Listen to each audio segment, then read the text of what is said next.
Bismillahirrahmanirrahim.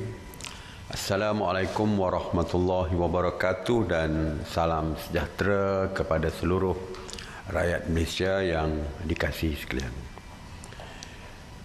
Semalam 30 Jun merupakan hari ke-21 pelaksanaan Perintah Kawalan Pergerakan Pemulihan ataupun PKPP.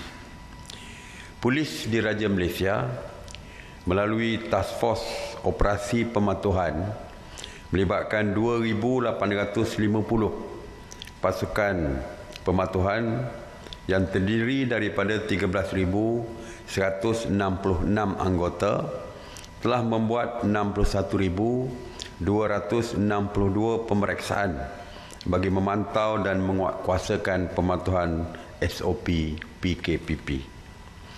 Sebanyak 3,896 pasaraya, 5,574 restoran, 1,068 penjaja, 972 kilang, 1,625 pasar awam dan pasar tani telah diperiksa.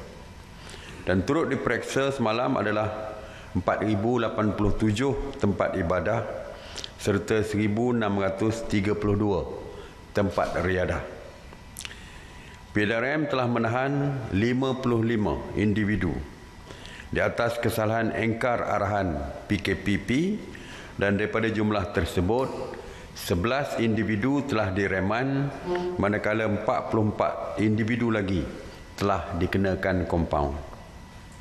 Antara aktiviti yang melanggar SOP termasuk aktiviti karaoke atau pusat hiburan keluarga sebanyak 12, seramai 12, aktiviti refleksologi ataupun urut 6, aktiviti yang melibatkan kehadiran orang ramai. Ini berkaitan dengan penjarakan sosial sebanyak 29 dan aktiviti yang melanggar SOP lain sebanyak 6.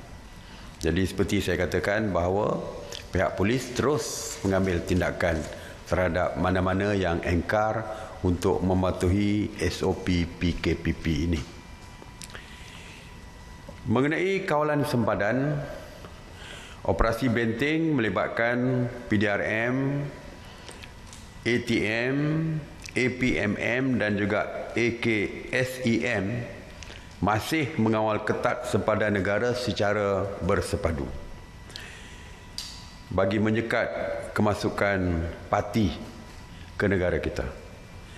Sejak dari 1 Mei hingga semalam, seramai 1,157 parti dan 211 tekong telah ditahan kerana cuba memasuki sempadan negara secara haram, terutamanya melalui lorong-lorong tikus. Turut ditahan adalah 76 individu yang disyaki penyeludup serta 36 buah kapal. PDRM juga telah membuat 66 sekatan jalan raya operasi Benteng dan memeriksa 42,955 kenderaan bagi mengekang kemasukan parti terutamanya di lorong-lorong tikus. PDRM telah berjaya menahan 3 warga negara asing di sekatan jalan raya Ops Benteng di atas kesalahan imigresen. Sekali lagi saya ingin ingatkan kerajaan akan mengambil tindakan tegas terhadap mana-mana pihak yang cuba memasuki sempadan negara secara haram dan tidak akan berkompromi dengan sesiapa yang bersubahat dan bersekongkol dengan mereka. Mengenai kuarantin wajib, dari 10 Mei, daripada 10 hingga 30 Jun 2020, seramai 7,611 rakyat kita telah pulang ke tanah air melalui pintu masuk lapangan terbang KLIA. Daripada jumlah itu, sebanyak 7,575 individu telah diperintah untuk menjalani kuarantin di rumah dan 36 lagi telah dibawa ke hospital. Semalam, sebanyak 428 rakyat Malaysia telah pulang ke tanah air melalui lapangan terbang KLIA dan KLIA 2.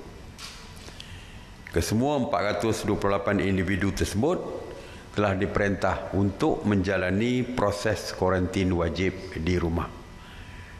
Dan mereka perlu patuh kepada SOP yang ditetapkan sewaktu mereka di kuarantin di rumah. Ya. Mengenai op sanitasi awam yang di bawah kawal sulia KPKT, sejak 30 Mac telah melakukan 9,067 operasi yang merangkumi 134 zon.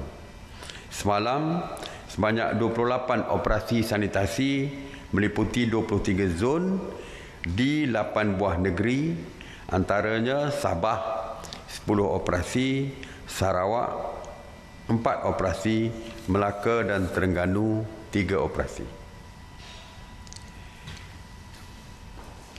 Saya ingin memaklumkan tentang beberapa kebenaran untuk aktiviti keagamaan di masjid. Kerajaan, iaitu mesyuarat khas Menteri-Menteri, telah bersetuju dengan cadangan Yang Berhormat Menteri di Jabatan Perdana Menteri Hal Ehwal Agama, Datuk Dr. Zulkifli Muhammad Al-Bakri, untuk membenarkan kuliah dan solat duha diadakan di masjid serta surau. Kelas mengaji dan fardu ain juga dibenarkan di masjid dan surau dengan syarat penjarakan sosial dipatuhi berdasarkan keluasan masjid atau surau.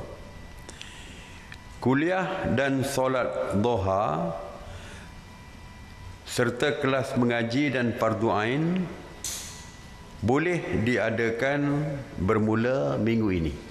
Jadi untuk solat duha, kuliah boleh diadakan hujung minggu ni, anytime lah, bila-bila masa lah, minggu ni, hujung minggu dan sebagainya dah boleh dilaksanakan.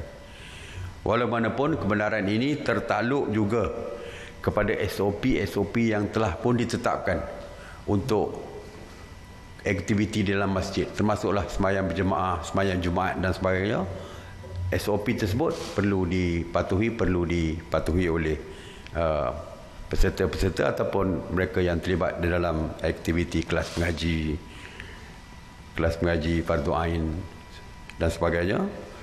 Dan seperti saya katakan bahawa jumlah kehadiran peserta adalah berdasarkan kepada saiz masjid dan surau dan perlu ada penjarakan sosial 1 meter tersebut. Masjid dan surau juga diberikan kebenaran untuk mengadakan tazkirah sebelum solat Jumaat, tertakluk kepada SOP biasa yang ditetapkan, dan ianya boleh bermula pada 3 Julai 2020, iaitu bermula hari Jumaat ini. Jadi untuk solat Jumaat minggu ini, hari Jumaat ni 2 hari lagi, tazkirah sebelum solat itu boleh dimulakan. Mengenai pembukaan institusi pengajian tinggi IPT, Mesyuarat Khas Menteri-Menteri mengenai pelaksanaan PKP telah meneliti pembentangan daripada Kementerian Pengajian Tinggi berkenaan dengan pembukaan semua IPT, termasuklah SOP bagi kemasukan pelajar-pelajar tempatan dan antarabangsa. Mesyuarat bersetuju dengan SOP yang telah pun dibentangkan, walau bagaimanapun tarikh pembukaan IPT akan berserta dengan SOP yang terperinci akan diumumkan oleh KPT, mungkin oleh Menteri KPT sendiri, Menteri Pengajian Tinggi sendiri, ya, Datuk Nora ini pastinya akan mengumumkan tentang SOP detail dan tarikh pembukaan tersebut. Tuan-tuan dan puan-puan, sepanjang tempoh PKPP, kerajaan telah memberikan kelonggaran untuk membuka semula hampir ke semua sektor ekonomi, sosial dan juga aktiviti-aktiviti harian rakyat. Dalam usaha untuk menerapkan budaya norma baru serta kawalan kendiri bagi mengekang penularan wabak COVID-19, kerajaan akan melancarkan kempen kesedaran yang melibatkan COVID-19 ini di seluruh negara.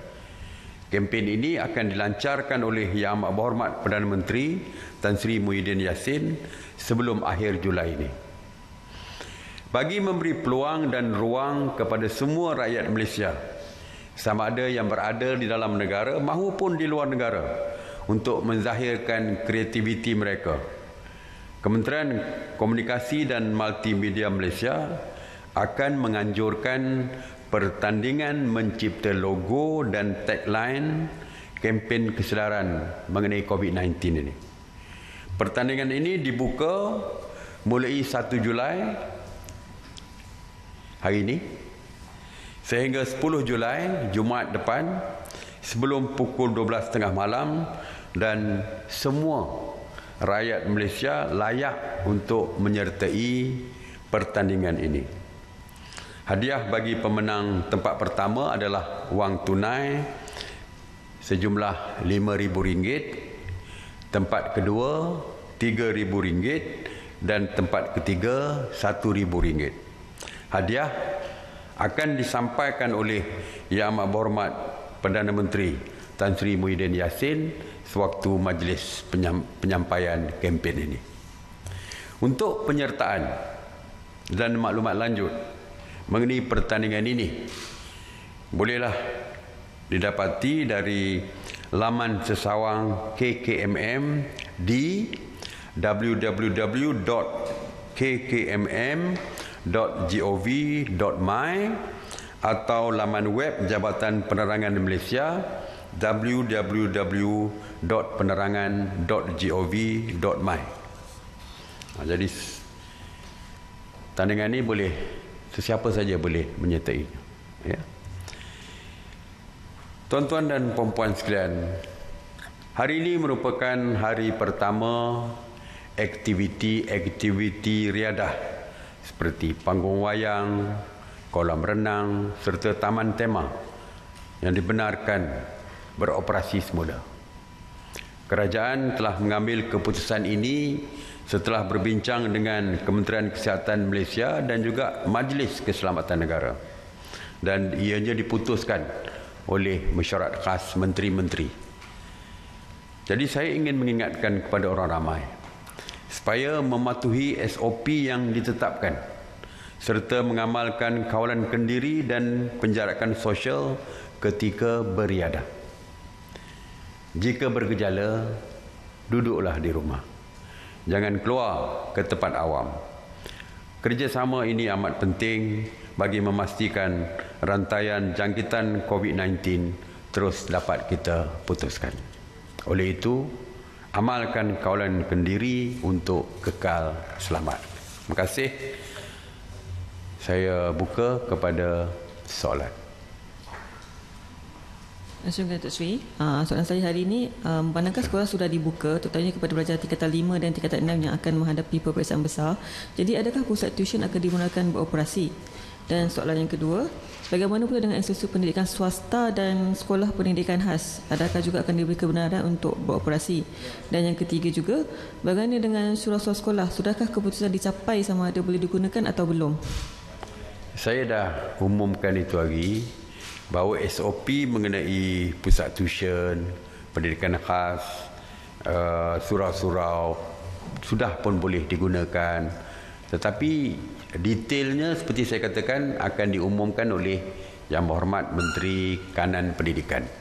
Dan saya ingin maklumkan bahawa petang ini pukul 4 Yang Berhormat Menteri Kanan Pendidikan akan membuat sidang media yang akan menjelaskan secara detail mengenai SOP dan juga tarikh-tarikh pembukaan kelas-kelas, ya, dan juga pusat tuition sertalah sekolah-sekolah pendidikan khas yang soal tadi, yang ditanya tadi. Jadi petang ni lah, tunggulah pukul 4 petang ni, ikuti PC sidang media yang akan dibuat oleh Yang Berhormat Menteri Kanan Pendidikan. Ya, okey. Datuk Seri, pusat urutan dan spa sudah dibenarkan beroperasi, tapi untuk perkhidmatan berbekam tidak termasuk dalam senarai yang dibenarkan. Jadi adakah berbekam dibenarkan? Selain itu, ada pusat urut menawarkan khidmat berbekam. Jadi adakah ini juga dibenarkan? Terima kasih. Ya. Saya umumkan dulu yang berkaitan dengan perubatan tradisional pun kita benarkan. Ya, bukan saja spa di hotel yang kita benarkan, tetapi juga tradisional. Sepertilah berbekam, mungkin urut oleh bidan, ya, selepas bersalin, kita benarkan. Apa pun yang berkaitan itu kita benarkan, termasuk tradisional. Jadi berbekam boleh dilakukan. Assalamualaikum Datuk Seri, saya Syabiara bernama. Okey, ada laporan mengatakan seorang remaja iaitu merupakan pemohon Malaysia Rumah Kedua-Buku dipaksa berpatah balik ke Singapura oleh Jabatan Imigresen Malaysia kerana tidak membuat serangan COVID-19. So, komen Datuk Seri dalam hal ni? Ya, sehingga hari ini walaupun kita benarkan rakyat Singapura, terutamanya yang terlibat dengan Malaysia My Second Home, dibenarkan masuk ke negara kita, tetapi walaupun sekarang ni kita telah membuat keputusan tidak perlu dikuarantin lagi kalau mereka selepas membuat saringan didapati negatif, kita dah kata boleh masuk, tak perlu dikuarantin 14 hari. Sebenarnya di Johor Bahru pusat kuarantin telah pun ditutup, tidak ada lagi pusat kuarantin sebab kita benarkan mereka masuk, kalau daripada Singapura masuk dengan tidak perlu kuarantin kalau mereka negatif. Walaupun bagaimanapun mereka perlu membuat test sebelum masuk ke negara kita. Perlu buat test. Singapura mungkin mempunyai dasar tidak membuat test kalau tidak ada gejala mungkin. Tapi mereka yang masuk kalau tidak ada membuat test COVID di Singapura, mereka perlu mengemukakan sijil yang mengesahkan dia tidak bergejala ataupun tidak mempunyai positif COVID, iaitu sijil fit to travel. Singapura mesti mengeluarkan sijil fit to travel kepada rakyat dia untuk membolehkan mereka masuk. Jadi itu adalah syarat sehingga hari ini. InsyaAllah mungkin kita akan review balik syarat itu, walaupun masih lagi tertakluk kepada perbincangan antara Kementerian Luar dengan Kementerian Luar Negeri kita dengan Kementerian Luar Singapura, kerana pihak Singapura masih lagi belum melonggarkan kemasukan rakyat kita ke negara mereka. Misalnya 250,000 pekerja kita yang patutnya berulang alik ke Singapura, kita masih menunggu mereka melonggarkan kemasukan rakyat kita ke Singapura. Jadi kita akan memberikan kelonggaran lagi kepada rakyat kita masuk ke negara kita, tertakluklah kepada keputusan perbincangan antara kedua-dua negara, kedua-dua kementerian luar ini. Saya harap perlu ada timbal balas, perlu ada reciprocal dari segi keputusan tu. Kita benarkan dia longgarkan rakyat dia ke Malaysia, mereka juga perlu melonggarkan dan mesti membenarkan rakyat kita untuk masuk ke negara mereka. Jadi hubungan dua hala ni sepatutnya mestilah sama, mendapat faedah kedua-dua pihak. Bukan sebelah pihak ada dapat faedah, sebelah pihak tidak dapat faedah. Jadi saya harap perkara ini dapat diselesaikan dengan segera supaya kita boleh buka terus negara kita, pintu sempadan negara kita dengan Singapura, supaya kedua-dua rakyat di dua-dua negara boleh bebas untuk masuk ke mana-mana negara tanpa sekatan, tanpa kuarantin, tanpa syarat-syarat yang ketat seperti yang pernah diperkenalkan satu ketika dulu. Okey? Datuk Seri, pada sidang media KKM yang lepas, difahamkan ada lebih 1,400 lebih yang menjalani home quarantine yang baru pulang dari luar negara yang masih belum melakukan saringan kedua. Jadi apa tindakan terhadap mereka yang masih ingkar ni? Ya. Saya seperti yang saya sebutkan tadi, walaupun kita membenarkan kuarantin di rumah, tetapi ada SOP yang perlu mereka patuhi. Antaranya memakai gelang ataupun wristband yang menunjukkan mereka telah pun di swab test dan negatif, yang bolehkan mereka balik. Yang kedua, mereka tak boleh keluar daripada rumah. Sebenarnya tak boleh keluar daripada bilik pun di dalam rumah untuk mereka menjalani kuarantin tersebut. Yang ketiga, pada hari ke-13 mereka mesti menjalani saringan untuk kali kedua. Sebab apabila mereka menjalani saringan kali kedua, jika didapati negatif, maka kita akan potonglah. Dia punya wristband tadi menunjukkan mereka sudah pun bebas daripada gejala. Tetapi mesti mereka melakukan saringan. Kalau mereka tidak melakukan saringan, mereka telah melanggar SOP dan tindakan boleh diambil di bawah Akta 342 kerana melanggar peraturan dan SOP yang telah pun ditetapkan. Ada 1,400 yang degil ni, insyaAllah kita akan hantar polis untuk mencari mereka supaya mereka menjalani ujian saringan kali kedua. Okey?